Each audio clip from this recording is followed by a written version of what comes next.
Good morning, ladies and gentlemen. How are y'all doing today? How are you all doing today? Come on, don't be shy. All right, that's better, that's better.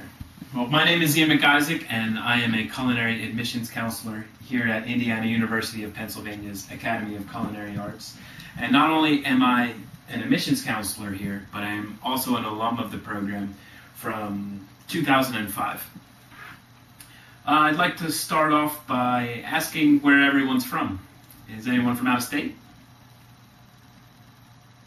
No? No one's from, so we're all from Pennsylvania? Okay.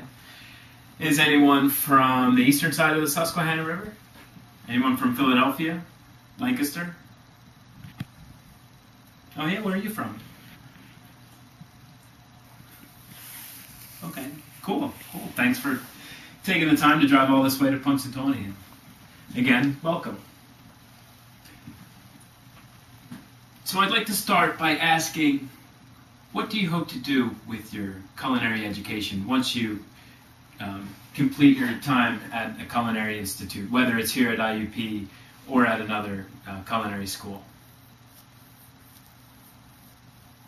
Okay, we got a lot of shy people out there today. Don't be shy, it's okay.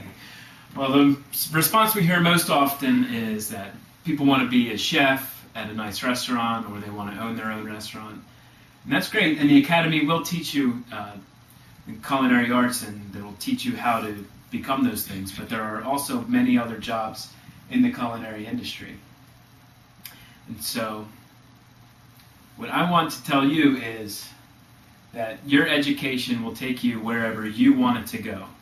So I'm not here today to convince you to come to IUP. I'm here today to show you what you can become if you choose to go to IUP. So what makes IUP's Academy of Culinary Arts different than other culinary schools? Well, first off, our chefs believe in a three-step teaching method. The first step is theory. Now, the chefs will teach you how to memorize certain recipes, such as a hollandaise sauce or a classic vinaigrette. But they're going to teach you more than that. They're going to teach you the theory behind the recipes. They're going to teach you why things happen. And what this will teach you is, you will understand what's happening to the food while you're cooking it, and that's going to help you develop your own recipes, and it will help you create your own culinary cuisine. The second step is through the demonstration and application. The chefs will share years of knowledge that they have gained through industry experience, and they will demonstrate these techniques to you, and then you're going to practice them under their guidance. And the third step of the teaching method is the one that I feel that is most important to IUP's Academy of Culinary Arts, is proficiency. Now, the chefs are very proficient at helping the students obtain their culinary success. And how they do that is by having small class sizes. The chef-to-student ratio is around 15 to 20 students per chef instructor in the lab classes. And the lab classes meet for 5 hours a day for 15 consecutive days. This really helps the student-instructor relationship develop, and the instructor is able to recognize the strengths and weaknesses of the student, and they are able to bring them up, their culinary skill level up, to be successful in the industry. What also makes IUP's Academy of Culinary Arts different is that there's 16 months of education, but the student will only pay for 12 months.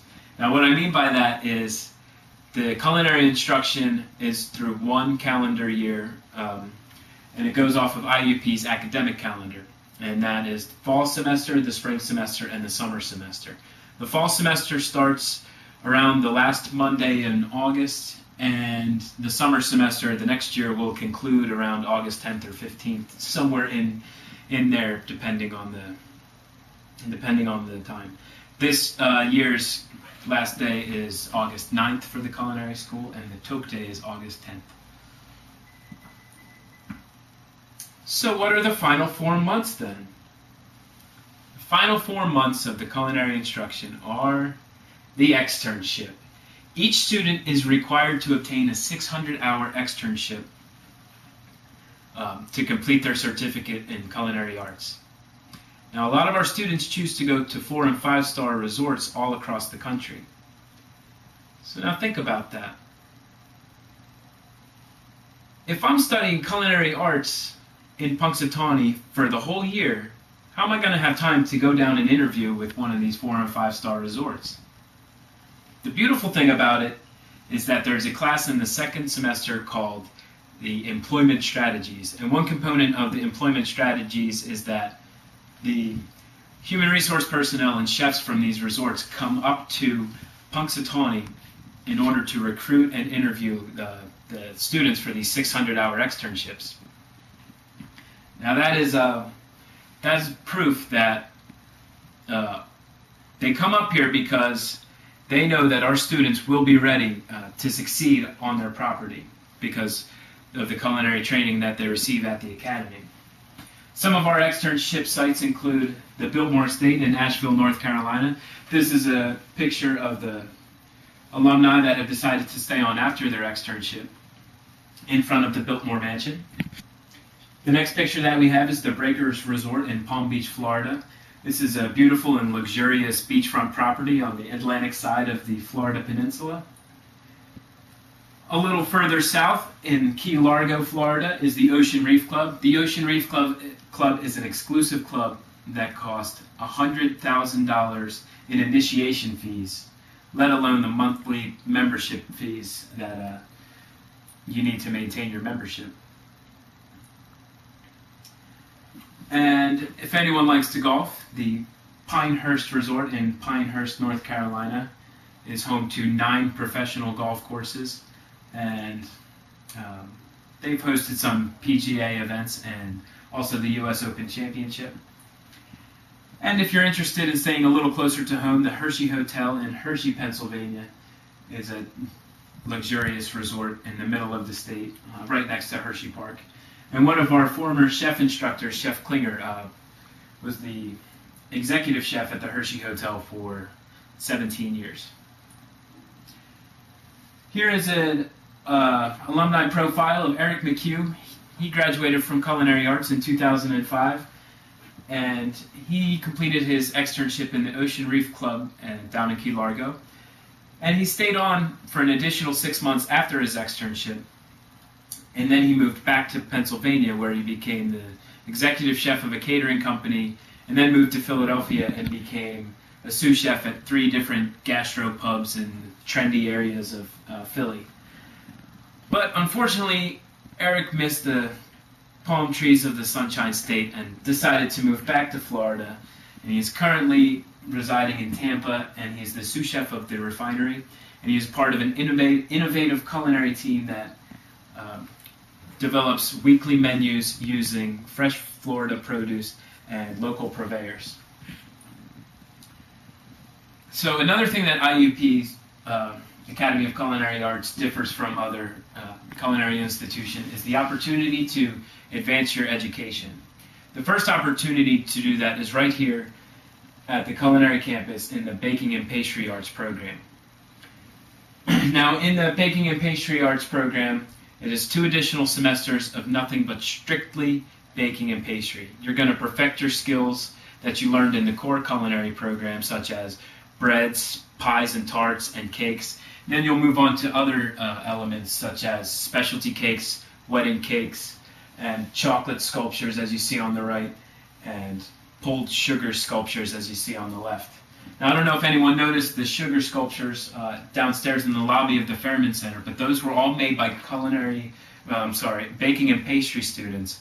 Now, before they go into the pulled sugar class, many of them have never dealt with pulled sugar at all. And then by the completion of the 15-day class, they are able to come up with centerpieces that look like that.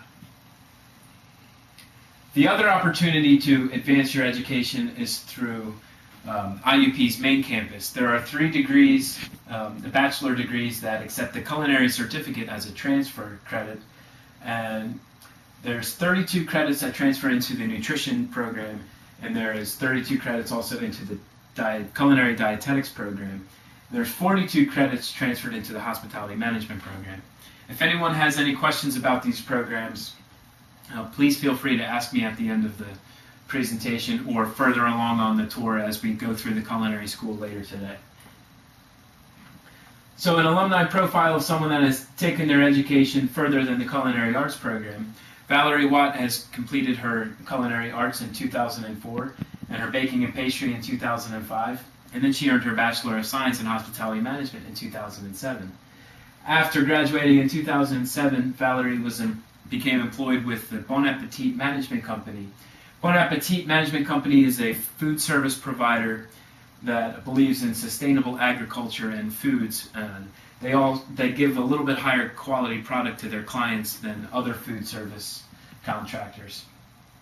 Right now, Valerie is employed as the executive chef at Eckerd College, where she helped develop and maintain that lovely hydroponic greens and herb garden. Now, Valerie uses those greens and herbs in her cuisine every day for the students at Eckerd College. Another alumni profile is Erin Nelson. Erin graduated from Culinary Arts in 2004 and also obtained a bachelor's degree in 2007. Erin started out as a line cook at the Hilton Hotel in Pittsburgh, and she has since moved into the front of the house, and she has been a restaurant manager for the Hilton, and she is currently the banquet manager at the DoubleTree by Hilton Pittsburgh Monroeville Convention Center, which is the longest title for any convention center I've ever heard of. You should just call it the Monroeville Convention Center by Pittsburgh by Hilton. Okay, I'll cut that out. But Erin is an example of a person who came into the culinary arts program wanting to own her own restaurant, and as she moved on into her culinary arts classes and she completed her externship at the Equinox Resort in Vermont, she realized that she wanted to take a different path, and she now her main goal is to become a food and beverage director at a resort or a hotel. And one more culinary profile we have is Rochelle Lyons. Rochelle graduated from Culinary Arts in 2005, and she earned her Bachelor of Science in Nutrition Dietetics in 2008. After earning her nutrition dietetics degree in 2008, Rochelle went on she needed to perform an internship to be considered a registered dietitian. And so she did her internship. It was a year-long internship at the University of Pittsburgh Medical Center in their hospital in the Shady Side neighborhood in Pittsburgh. And after she became a registered dietitian, Shelley got a job at the Veterans Affairs Hospital in Butler, Pennsylvania. Rochelle got this job because her culinary certificate separated her from the other dietitians that were applying for the position. And now that she has the job, the director there asks her to perform cooking demonstrations for the veterans so they cook a little bit more nutritious and healthy cuisine. Does anyone notice anything about the 4 alumni profiles that I've chosen? They all graduated around the same year, around 2005 or 2004 from the culinary program. And I picked these 4 profiles because I know these people personally, and I think it's a good representation of where they have taken their degrees and where they have taken their education, and they each have become successful in their own right. So now I would like to ask you, where will your education take you? And just remember, it's going to take you wherever you want it to go. Is there any questions?